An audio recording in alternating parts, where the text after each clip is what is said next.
Hello students, कैसे हो आप लोग। आई होप आप सब अच्छे होंगे। आप लोगों की पढ़ाई बहुत अच्छे से चल रही होगी और नीट का एग्ज़ाम बहुत नज़दीक है। आप लोग अच्छे से पढ़ाई कर रहे होंगे और अगर कोई भी डाउट होगा तो आप लोग ज़रूर पूछेंगे, क्योंकि बहुत सारे स्टूडेंट्स ने अपना डाउट जो है वो बहुत सारे स्टूडेंट का डाउट बहुत सारे क्वेश्चन में था। तो आई होप कि आप लोगों का जो डाउट था वो मैं क्लियर कर चुकी हूँ।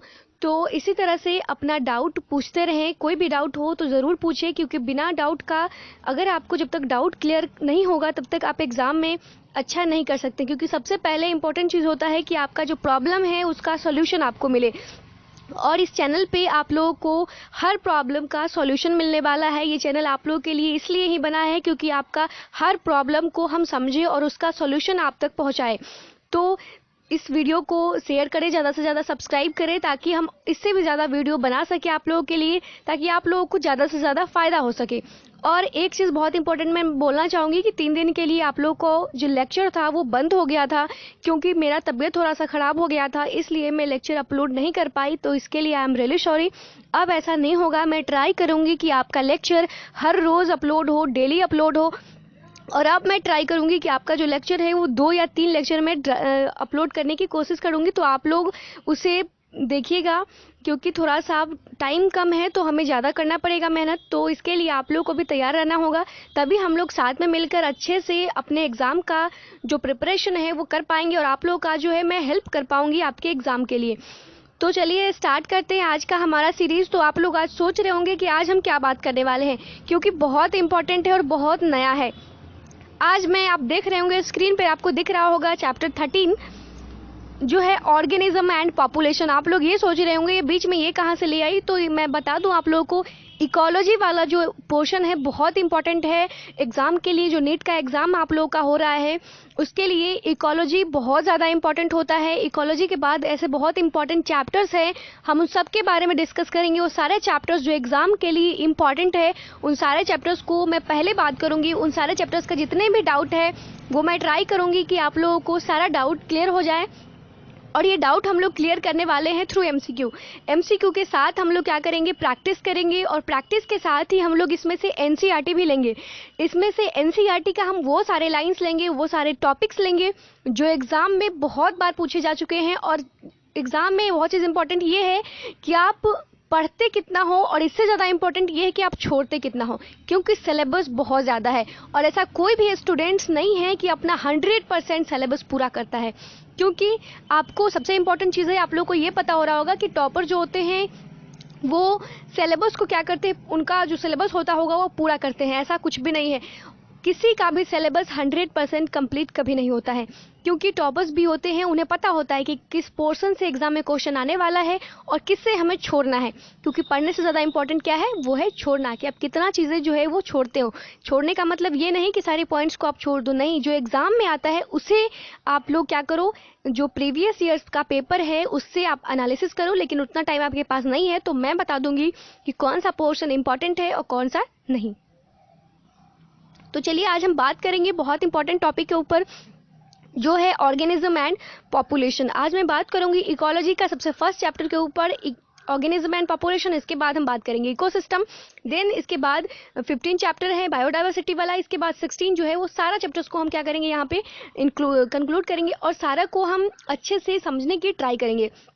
तो आज हम इस पे बात करेंगे थ्रू एमसीक्यू से। हम यहाँ पे 40 to 50%, आप ऐसे बोल सकते हो, सॉरी 50% नहीं, 50 क्वेश्चन हम लोग यहाँ पे सॉल्व करने वाले हैं। 50 क्वेश्चन जो एग्जाम में पूछे गए एमसीक्यू है, बहुत इंपॉर्टेंट एमसीक्यू है। हमारे साथ आप प्रैक्टिस करिए। जो भी क्वेश्चन हम यहाँ पे देंगे सबसे पहले आप उसे उसका आंसर जो है वो बोलने का ट्राई करें। सॉरी, आप जहाँ पे भी पढ़ रहे हैं आप फ़ोन को क्या करें, पॉज करें और वीडियो को पॉज करके फिर अपना आंसर लिखे। और जहां पर भी आपका आंसर गलत हो रहा है तो उसमें -1 मार्किंग कर ले, -1 मार्किंग कर ले।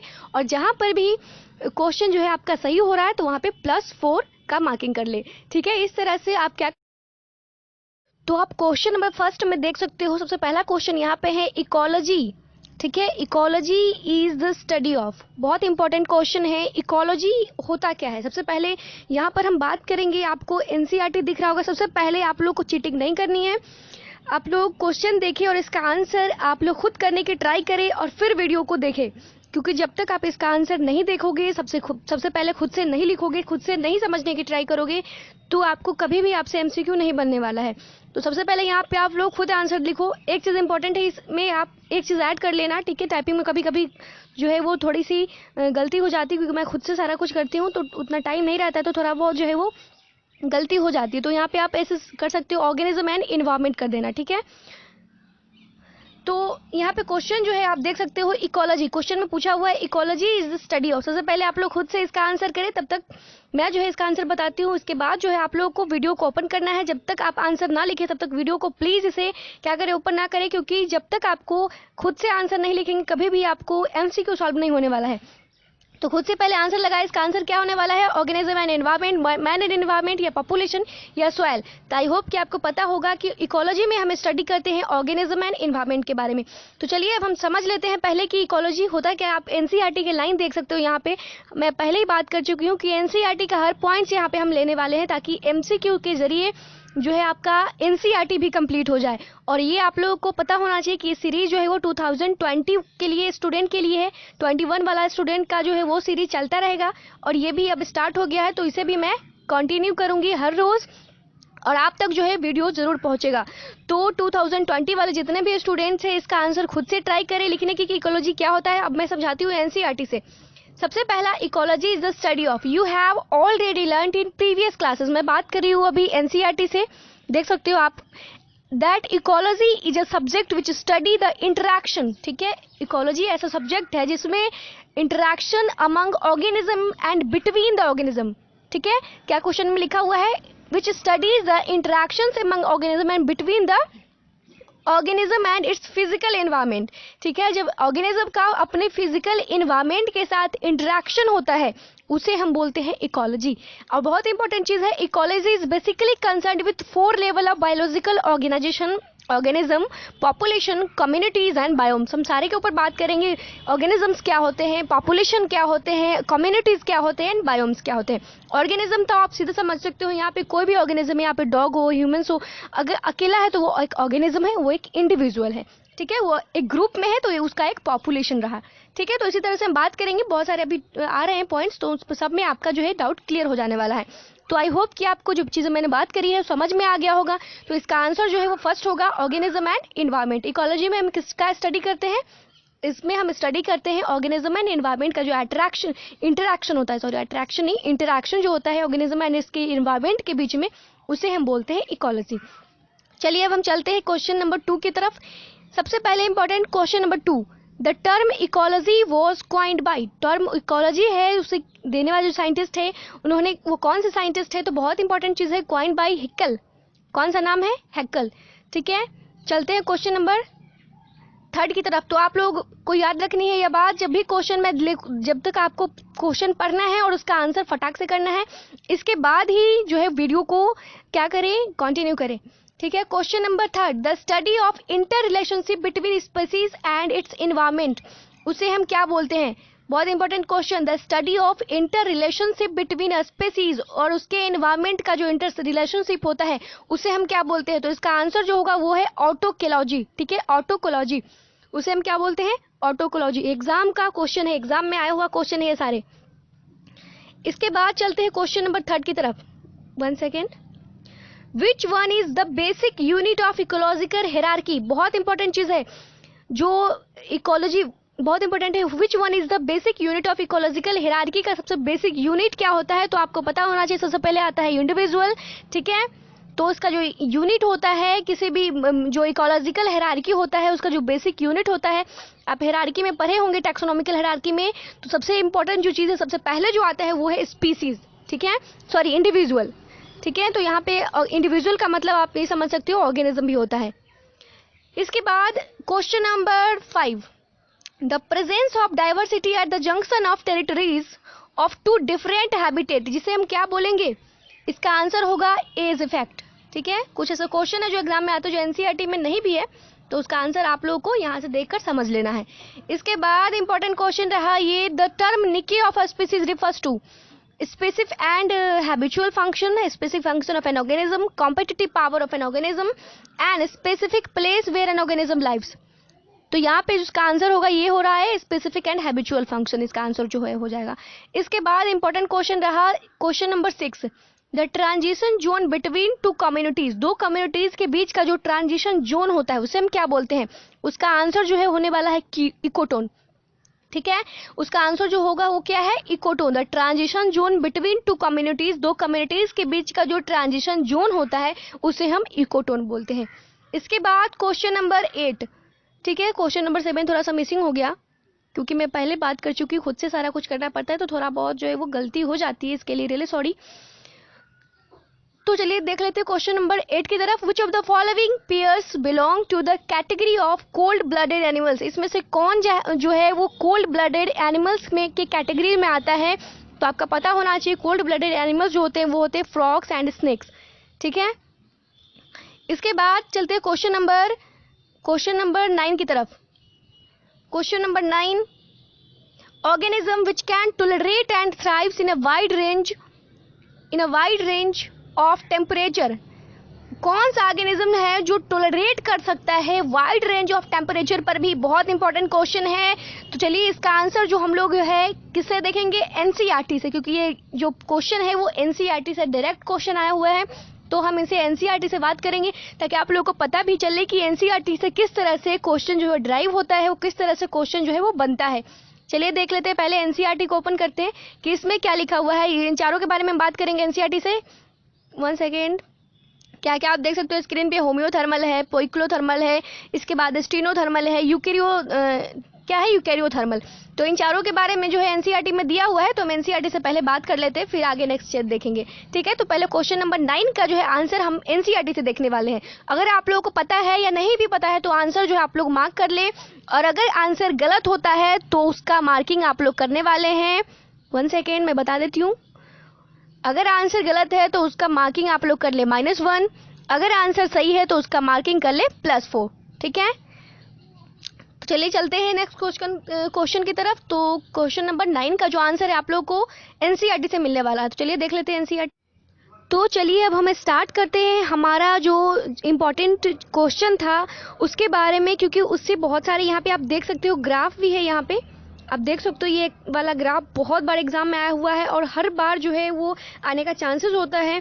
बहुत इंपॉर्टेंट ग्राफ है जो है, आप देख सकते हो ऑर्गेनिज्म के रिस्पॉन्स का जो ग्राफ है वो ये है। तो इस ग्राफ के ऊपर भी हम बात करेंगे।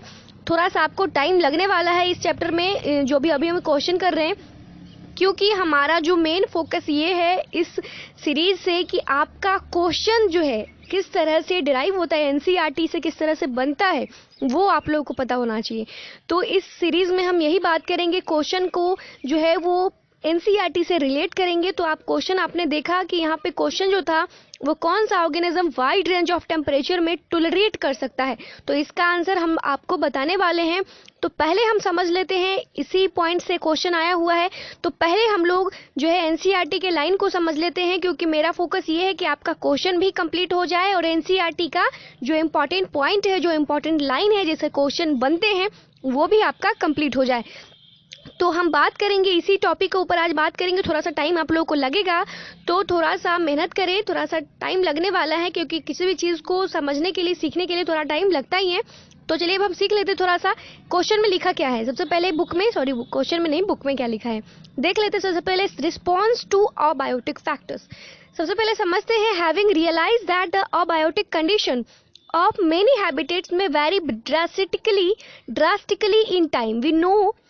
We now ask how do the organism living in such habitat cope or manage with stressful condition। मतलब किस तरह से जो ऑर्गेनिज्म है वह स्ट्रेसफुल कंडीशन से बाहर आता है, किस तरह से खुद को मैनेज करता है। ठीक है, मतलब स्ट्रेसफुल कंडीशन आप ये बोल सकते हो कि बाहर कभी कभी बहुत ठंड हो जाती है। आपको पता होगा जब जो चेंजेस होते हैं, गर्मी आ जाते हैं, कभी कभी ठंड आ जाती है, तो इससे प्रॉब्लम होता है ऑर्गेनिज्म को, क्योंकि ह्यूमंस के पास तो बहुत सारे ऐसे चीज़ है जिससे वो खुद को क्या कर सकता है, अपने टेम्परेचर को मेंटेन कर सकता है। मतलब जैसे तरह से आप समझ सकते हो, एयर कंडीशनर हुआ, इसके बाद हीटर हुआ, तो खुद को क्या कर सकता है, ह्यूमन अपने आप को बचा सकता है। लेकिन बहुत ऐसे ऑर्गेनिज्म हैं जिसके पास जो ये सब नहीं कर सकता है। ठीक है, जो ऑर्गेनिज्म है, जो एनिमल्स होते हैं, वो ये सब नहीं कर सकते, तो वो खुद को किस तरह से इस स्ट्रेसफुल कंडीशन से बचाते हैं, तो वही हम आज बात करेंगे।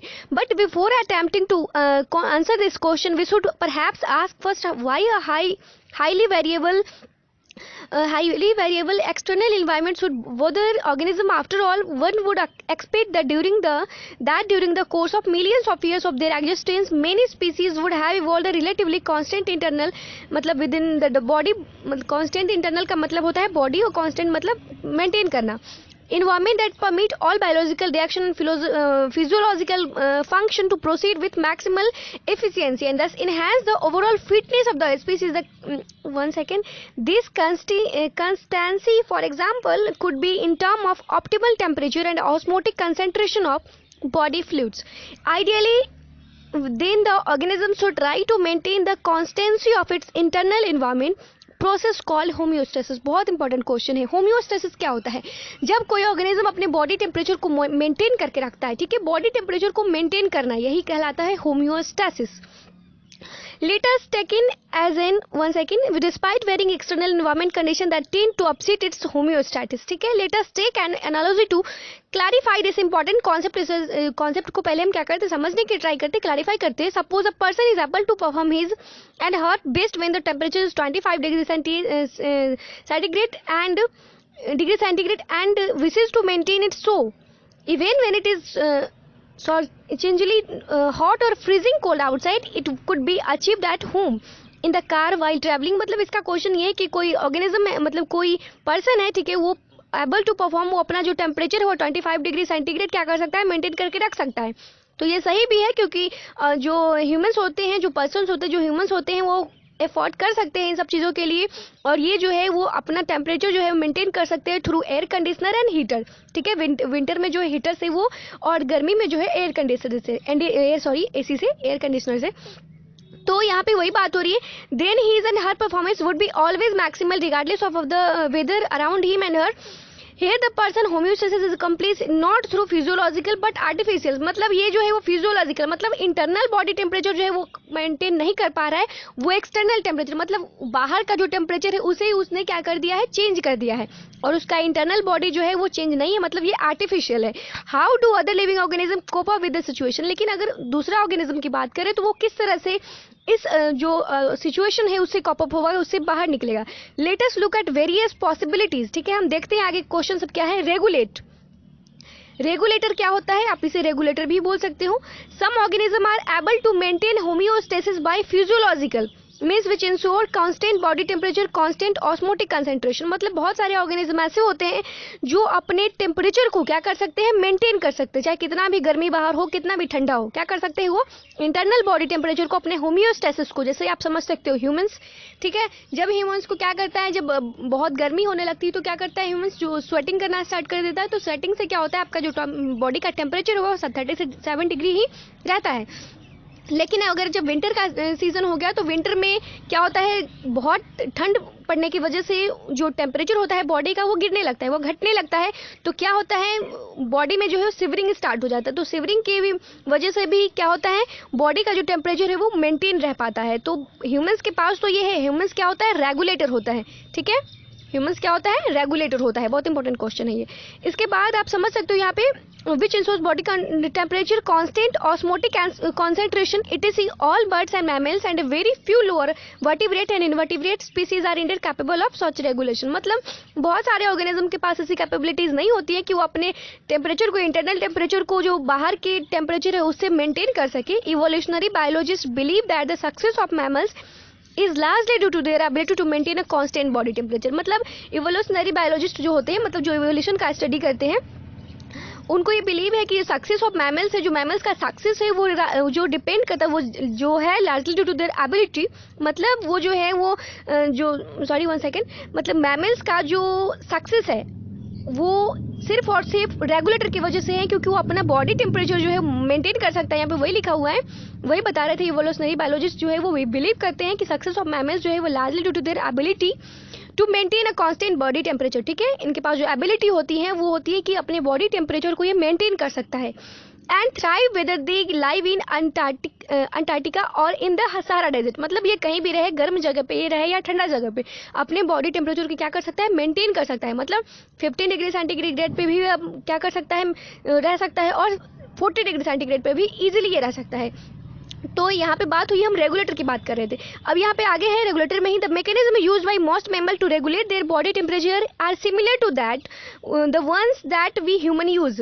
We maintain a constant body temperature of 37 degree in summer when outside temperature is more than our body temperature. ठीक है, हमारे जो बॉडी का टेम्परेचर है वो बाहर का टेम्परेचर बहुत हो जाता है बॉडी के टेम्परेचर से। वी स्वेट प्रोफ्यूजली, मतलब हम क्या करने लगते हैं, स्वेट करना स्टार्ट कर देते हैं, मतलब स्वेटिंग, पसीना आना शुरू हो जाता है। डिजर्ट, इसके बाद द रिजल्टिंग इवापोरेटिव कूलिंग। ठीक है, तो हमें क्या लगता है, जो है कूलिंग आना स्टार्ट हो जाता है हमारे बॉडी में, similar to what happens with the desert cooler in operations bring down the body temperature in winter when the temperature is much lower than 37 degree centigrade. जब विंटर का, वही हम जब बात कर रहे थे कि विंटर का जब भी टाइम आता है तो बाहर का टेम्परेचर जो होता है बहुत लो हो जाता है, कभी कभी 0 डिग्री भी हो जाता है। आप समझते हो, जैसे कश्मीर का टेम्परेचर बहुत ज़्यादा गिर जाता है, माइनस पे चला जाता है, तो वहाँ का जो ऑर्गेनिज्म होता है, वो जो रह जाता है, वो मतलब यहाँ पे रह सकता है।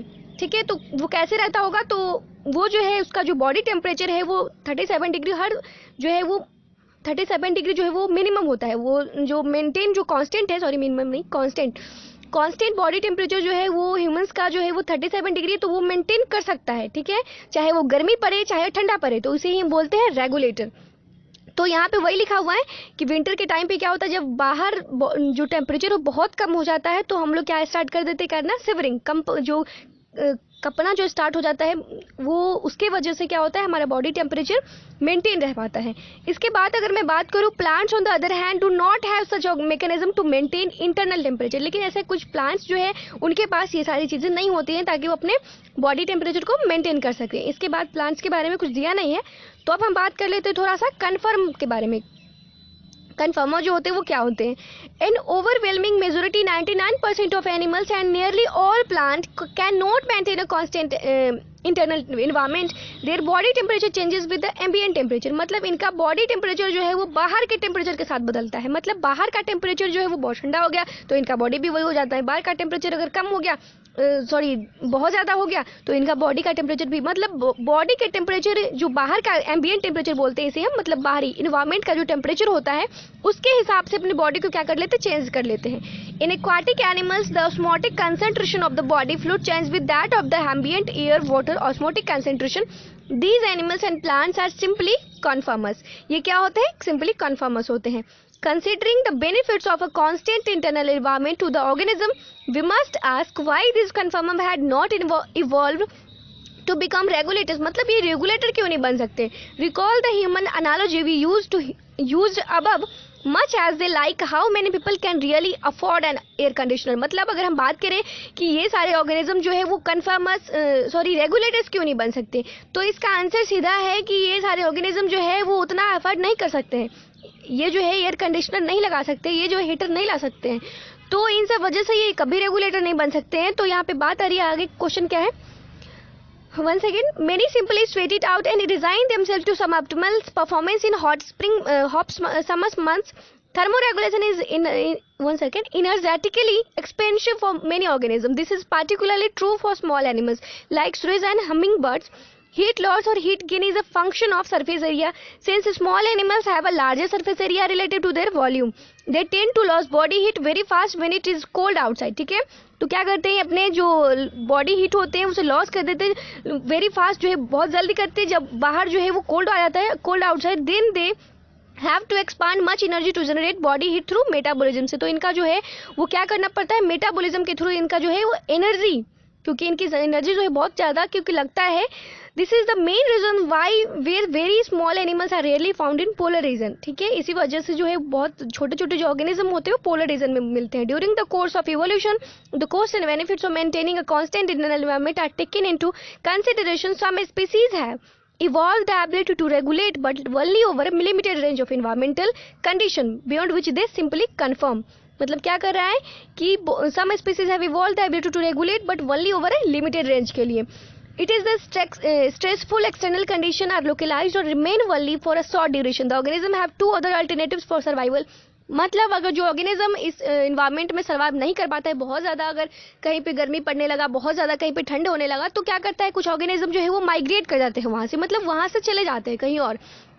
तो माइग्रेशन भी यहाँ पे आपको दो टाइप को मिलेगा, एक तो परमानेंट और एक जो है टेम्पररी। तो टेम्पररी में क्या होते हैं, वो एक बार चले जाते हैं दूसरे जगह और फिर जो है वापस आ जाते हैं, तो उसे हम टेम्पररी जो है माइग्रेशन बोलेंगे। लेकिन परमानेंट में वहाँ से उस जगह को छोड़कर वो हमेशा के लिए चले जाते हैं। जो बर्ड्स करते हैं ऐसा, बर्ड्स जो है ज़्यादातर माइग्रेशन करते हैं, इधर से मतलब कहीं और चले जाते हैं, दूसरे कहीं जगह पे चले जाते हैं, ताकि वो खुद को मेंटेन कर सके, खुद को बचा सके उस एनवायरमेंट से, उस स्ट्रेसफुल कंडीशन से क्या कर सकता है, खुद को बचा सकता है। The organism can move away temporarily from the stressful habitat to a more hospitable area and return when stressful period in over. In human analogy, this strategy is like a person moving from Delhi to Shimla from the duration of summer। मतलब यहाँ पे आप समझ सकते हो कि बहुत सारे लोग क्या करते हैं, गर्मी में घूमने जाते हैं शिमला में, क्योंकि शिमला में जो बहुत अच्छा मतलब लगता है, वहाँ पे ठंड होता ज़्यादा था, तो इस वजह से लोग क्या करते हैं, दिल्ली में बहुत ज़्यादा गर्मी होता है, तो वहाँ से क्या होते हैं, लोग घूमने जाते हैं कहीं भी, तो ये जो है वो टेम्पररी गए, ठीक है। तो इसी तरह से बर्ड भी करते हैं, क्योंकि घूमकर वो वापस फिर आ जाएंगे। एवरी विंटर द फेमस किला, बहुत इंपॉर्टेंट चीज़ है यहाँ पे, अब दूसरा क्वेश्चन समझ सकते हो। 1 सेकेंड, एक चीज छूट गया यहाँ पे, जो ये है, many animals particularly birds during winter undertake long distance migration to more hospitable areas.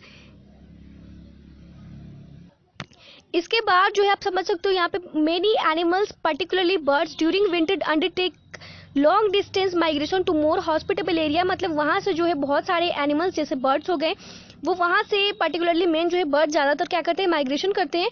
मतलब जहाँ पे वो रहते थे पहले वहाँ से हट जाते हैं, क्योंकि वो उस कंडीशन से जो मैनेज नहीं कर पाते हैं खुद को, तो वहाँ से हटकर कहीं और चले जाते हैं, ताकि वहाँ से खुद को मेंटेन कर सके, खुद को बचा सके।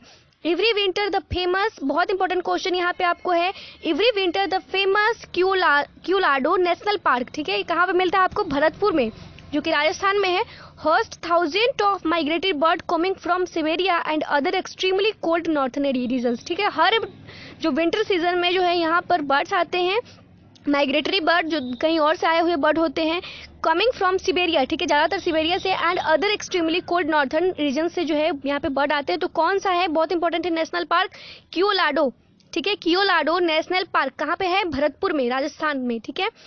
तो चलिए आपको समझ आ गया होगा। इसके बाद सेकेंड है सस्पेंड, क्या होता है थोड़ा सा समझ लेते हैं।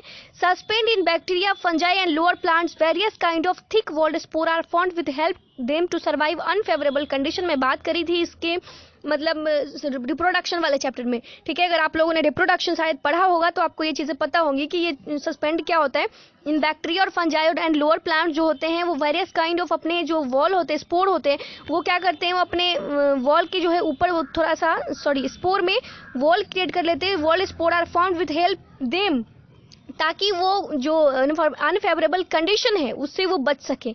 This germinate on availability of suitable condition in higher plant seed and some other vegetative reproductive structures serve as mean of tide over period of stress beside helping in dispersal. They germinate to form new plants under favorable moisture and temperature condition. They do so by reducing their metabolic activity and going to a state of dormancy. In animals, the organism, if unable to migrate, might avoid the stress by escaping in time.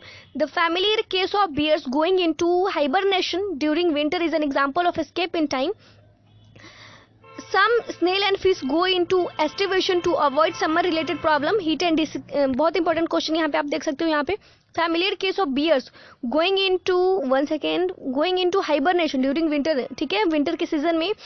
In time some and snail and fish go into aestivation to avoid summer related problem, heat and, ठीक है, क्योंकि summer में जो है वो गर्मी की वजह से heat and desiccations under unfavourable condition. Many zooplankton species in lakes and ponds are known to enter diapause a state of suspended development. तो ये कुछ क्वेश्चंस ये जो है एनसीईआरटी के लाइन में पढ़ी, ज़्यादातर यहाँ पे जो क्वेश्चन है मैं एक बार पढ़ रही थी, ताकि आप लोग को जो है वो सारा जो एनसीईआरटी है वो थोड़ा सा कंप्लीट हो जाए, ताकि आप लोग का एग्जाम में हेल्प हो सके। चलिए अब हम चलते हैं अपने क्वेश्चन की तरफ। क्वेश्चन क्या था, सॉरी, एक बार हम ग्राफ देख लेते हैं, थोड़ा सा ग्राफ में आप समझ सकते हो। यहाँ पे आपको दिख रहा है कन्फर्मस। कन्फर्मस क्या होते हैं, ग्राफ में देखो स्ट्रेट है, क्योंकि अपने बॉडी टेम्परेचर क्या करते हैं, वो इन्वायरमेंट के हिसाब से चेंज करते हैं, ठीक है। लेकिन अगर रेगुलेटर्स की बात करें तो ये देखिए आप, ये जो है वो अपने बॉडी टेम्परेचर क्या करता है, मेंटेन करके रखा हुआ है, तो आप देख सकते हो यहाँ पे। लेकिन पार्शियल रेगुलेटर जो होते हैं वो थोड़े टाइम तक अपने बॉडी टेम्परेचर को मेंटेन करते हैं, लेकिन फिर बाद में क्या बन जाता है वो, आप देख सकते हो यहाँ पे। तो ये कुछ क्वेश्चन था, ये ग्राफ है, आपको समझ में आ गया होगा। आई होप अच्छे से इस लेबलिंग को जो है वो आप अच्छे से समझ ले। आई होप कि आपको समझ में आ गया होगा ये चीज़ें जो भी हमने अभी बात करी है, पढ़िए इससे। ये मैं डिटेल में नहीं पढ़ाई क्योंकि ये हमारा एनसीईआरटी का सीरीज नहीं चल रहा है, हम यहाँ पे क्वेश्चन के साथ कर रहे हैं। तो आई होप कि आपको समझ में आ गया होगा। हम एक बार सबको पढ़ लिए ताकि आपको जो भी डाउट होगा वो क्लियर हो जाएगा। फिर भी कोई डाउट है तो आराम से पूछ सकते हैं अपने कमेंट सेशन में। चलिए अपने क्वेश्चन की तरफ चलते हैं। बहुत लंबा लेक्चर हो जाएगा मुझे पता है, लेकिन कोई बात नहीं, फिर भी करेंगे हम लोग। तो चलिए देख लेते हैं अपने क्वेश्चन को।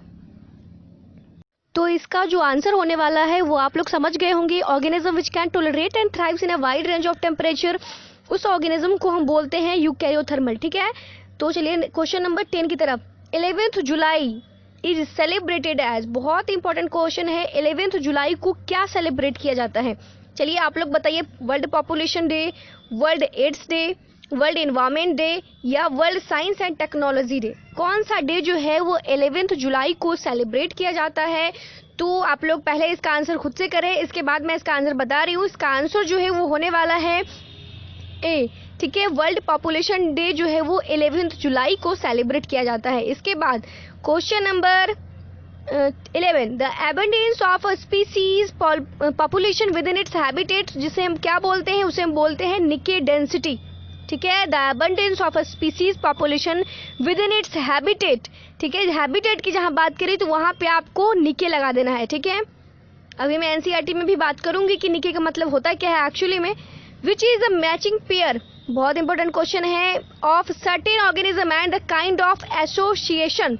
तो इसका जो आंसर आपको होने वाला है वो है, आपको मैं पहले ही बताई थी, सिम्बायोटिक एसोसिएशन जो है वो किसके साथ होता है? तो अलगाए और फंजी, यहाँ पे आंसर जो लिखा हुआ है वो इसका ये हो जाएगा, अलगे एंड फंजाई, जो कि लाइकेंस के साथ करता है सिम्बायोटिक एसोसिएशन, उसे हम बोलते हैं म्यूचुअलिज्म। ठीक है, तो इसका आंसर जो है वो हो जाएगा, सॉरी बी हो जाएगा, सी नहीं बी। तो चलिए क्वेश्चन नंबर 13 की तरफ। माइकोराइजा, माइकोराइजा क्या होता है? बहुत इंपॉर्टेंट क्वेश्चन है।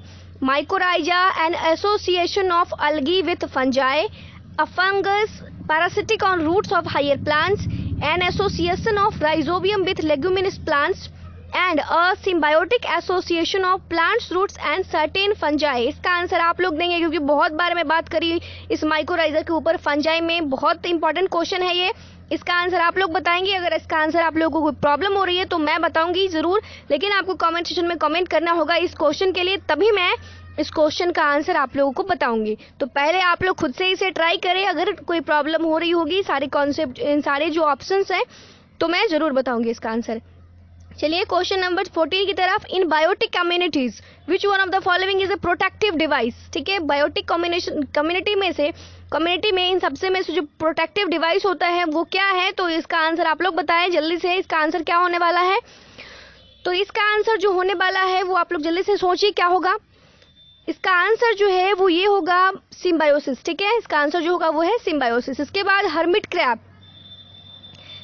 Crab and C anemone relationship is called. Hermit crab का और सी एनिमोन का, ठीक है, जो रिलेशनशिप होता है उसे हम क्या बोलते हैं? उसे जो हम बोलेंगे वो, चलिए आप लोग सोचिए पहले क्या बोलेंगे उसे हम। यहाँ पर जो इसका आंसर होगा, सॉरी इसके लिए मतलब थोड़ा सा अच्छे से मैं आंसर को नहीं पढ़ पाई। ये जो है biotic community which of the following is a protective device की जब बात हो रही है, प्रोटेक्टिव डिवाइस जो होता है बायोटिक कम्युनिटी के लिए, तो ये यहाँ पे आपको हो जाएगा, इसका आंसर मिमिक्री होगा। ठीक है, तो इसका आंसर आप लोग क्या करें, सही कर ले। थोड़ा बहुत जो है वो बोलने में, क्योंकि लेक्चर लंबा हो गया तो थोड़ा सा प्रॉब्लम होती है, तो इस वजह से थोड़ा सा मिस हो गया, इसके लिए आई एम रियली सॉरी। तो इसका आंसर आप लोग अच्छे से सही कर ले, क्योंकि कोई भी चीज़ गलत नहीं होना चाहिए, इससे बहुत सारे क्वेश्चन आपका गलत हो जाएगा, तो इस वजह से आप सही कर ले। मिमिक्री होगा, जो प्रोटेक्टिव डिवाइस होता है, ठीक है, बचाने का जो काम करता है वो है मिमिक्री होता है। चलते हैं अब क्वेश्चन नंबर 15 की तरफ। Hermit crab and sea animal relationship को क्या बोलते हैं? हर्मिट क्रैब और सी एनिमल का जो रिलेशनशिप होता है उसे हम क्या बोलते हैं? उसका रिलेशनशिप को हम कमेंसलिज्म बोलते हैं। ठीक है, चलिए अब क्वेश्चन नंबर 16 की तरफ। प्रेइंग मैंटिस, इंपॉर्टेंट क्वेश्चन है। Praying mantis is a good example of, किसका एग्जाम्पल है? ये तो एग्जाम्पल है कैमोफ्लेज का। ठीक है, अब चलते हैं क्वेश्चन नंबर 17 की तरफ। The permanent decrease in population number occurs due to, हमेशा के लिए जो पॉपुलेशन डिक्रीज हो जाता है, घट जाता है, वो किसके वजह से होता है? तो वो यहाँ पे आपका है मोर्टेलिटी रेट, मतलब डेथ रेट। डेथ रेट के वजह से जो डेथ रेट में जो डिक्रीज आता है परमानेंट, उसके वजह से क्या होता है, पॉपुलेशन का जो नंबर है वो खत्म, घट जाता है। तो permanent decrease in population number, ठीक है, तो किसके वजह से होता है? वो मोर्टेलिटी की, मतलब मोर्टेलिटी मतलब होता है डेथ रेट, और नेटेलिटी का मतलब होता है बर्थ रेट, ठीक है। चलिए अब चलते हैं आगे। यहाँ पे एक चीज़ और आपको क्लियर करूँ, ये आपका 4 ऑप्शन है। नेटेलिटी मतलब होता है बर्थ, मोर्टेलिटी मतलब डेथ, डेथ का रेट होता है, नेटेलिटी मतलब बर्थ रेट, मोर्टेलिटी मतलब डेथ रेट, और ई माइग्रेशन मतलब क्या होता है?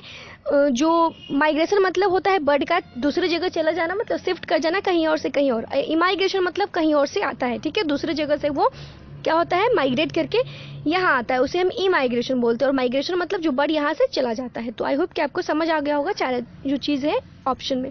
चलिए अब चलते हैं क्वेश्चन नंबर 18 की तरफ। आज हम लोग 20 क्वेश्चन ही करेंगे, क्योंकि लेक्चर बहुत ज़्यादा लंबा हो गया, शायद 40 मिनट का होने वाला है लेक्चर। तो इतना देर मुझे भी बोलने में प्रॉब्लम हो रही है, क्योंकि इतना बहुत ज़्यादा क्वेश्चन है, और इसे कन्फ्यूज़न भी बहुत होगा, क्योंकि मुझे हो रही है तो आप लोग को भी होता होगा ज़रूर। तो हम ज़्यादा क्वेश्चन नहीं करेंगे, 20 क्वेश्चन ही करेंगे। 50 क्वेश्चन है, आप लोग देख सकते हैं यहाँ पे 50 क्वेश्चन हमने अरेंज किया है, तो 50 क्वेश्चन हम जरूर करेंगे।